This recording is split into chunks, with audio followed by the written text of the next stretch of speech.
Hi everyone, I am going to go ahead and take you through the two resources that I chose to kind of evaluate myself and see if I am meeting some of the UDL guidelines and some of the web accessibility content that they say that you should be watching out in case for students who may have certain disabilities, and make sure that that I comply to all students.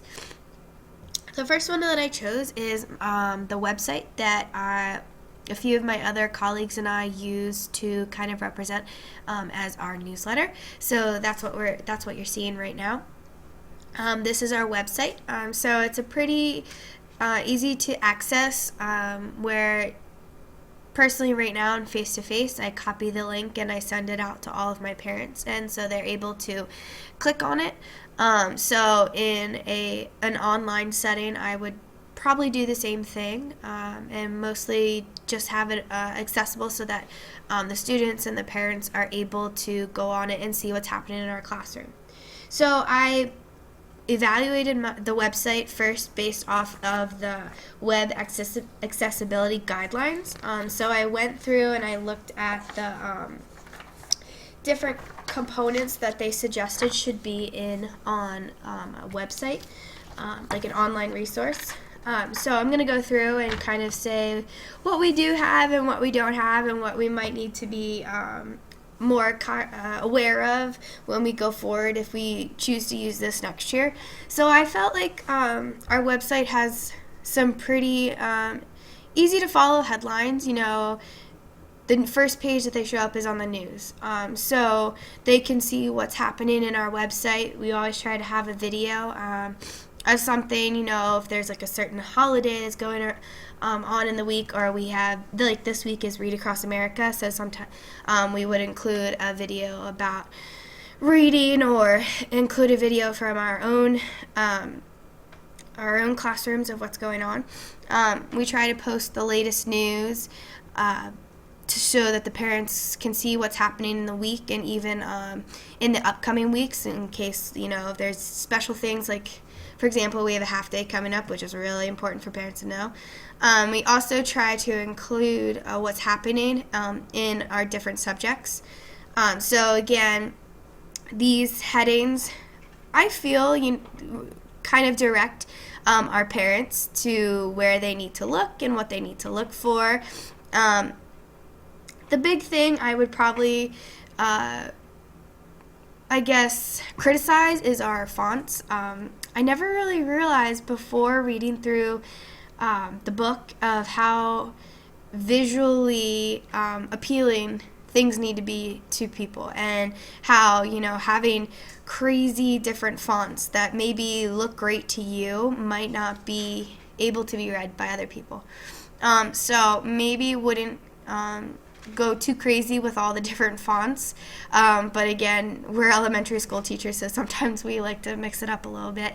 Not saying that no other teacher does, but sometimes we just get a little crazy with our fonts and our colors.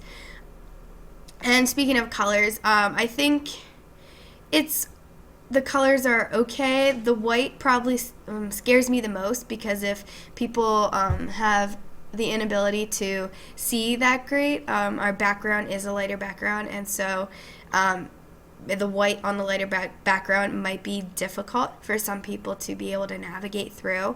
So if I would have to go back and tweak our website, I would definitely probably change the font, which is one of the things that is mentioned in the web accessibility guidelines, to watch out for the font and the color of the words and all that.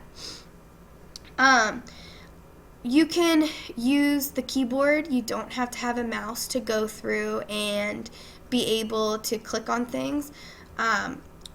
You can go to the different headings and see wherever you need to go. So 3 of the teachers in 2nd grade, we have different pictures on here, and so we each put our own pictures up there to show what's going on in our classroom.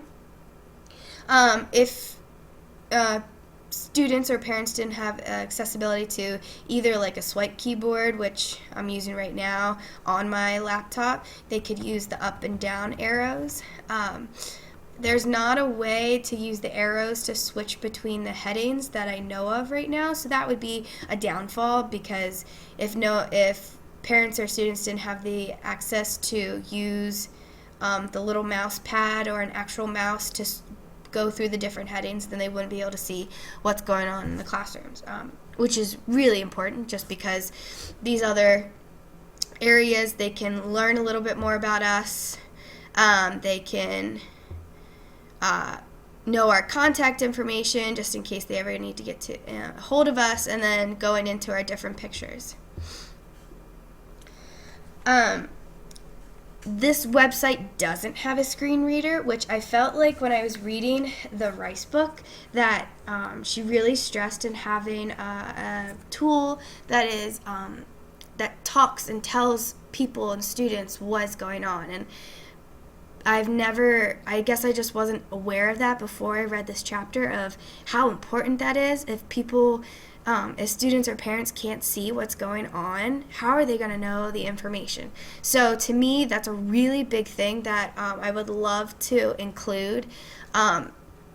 Maybe just setting up a link on our website that could say where one of us would record what is on the website. So if someone is unable to read it, then they would still be in the know of what's happening in our classroom.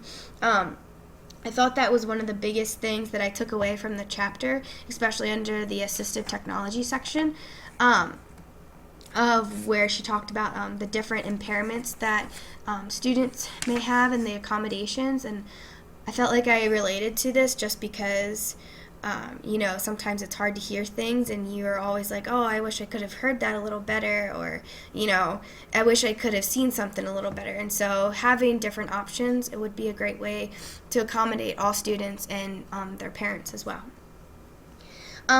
Definitely would need to add captions to our videos. I just didn't even think about that. I mean, honestly, a lot of these things you just don't think about, and you think you're being you're accommodating most people, and then when I went through and looked at the different components of the web accessibility guidelines and of the different principles, I was kind of embarrassed to show you guys this, just because it was it doesn't have a lot of these things. But hey, that's why taking this course and being able to know more about how to reach all students in my class, whether it be face-to-face or online. So definitely a lot of things that I would want to make sure to change up.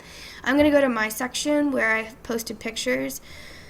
I've tried to include some captions just so parents can know what's going on, and I think that goes along with some of the guidelines, especially with some of the principles, just being able, Principle 1, providing multiple means of representation, just using text to also tell what's going on in our classroom. Now, all of it doesn't have text, I know that, but I try to at least give a heading or something so that they know what's going on. So I mean, our website definitely would have a lot of things that I would want to change so we can make it more accessible to students and parents, but I feel like it's a great stepping stone for us, because it's a way to include technology in our teaching, and it's a way to just adjust what we're normally used to. But definitely something that we need to go back and make sure that we're accommodating all students and all parents. The other resource that I'm going to take you through and kind of highlight some things that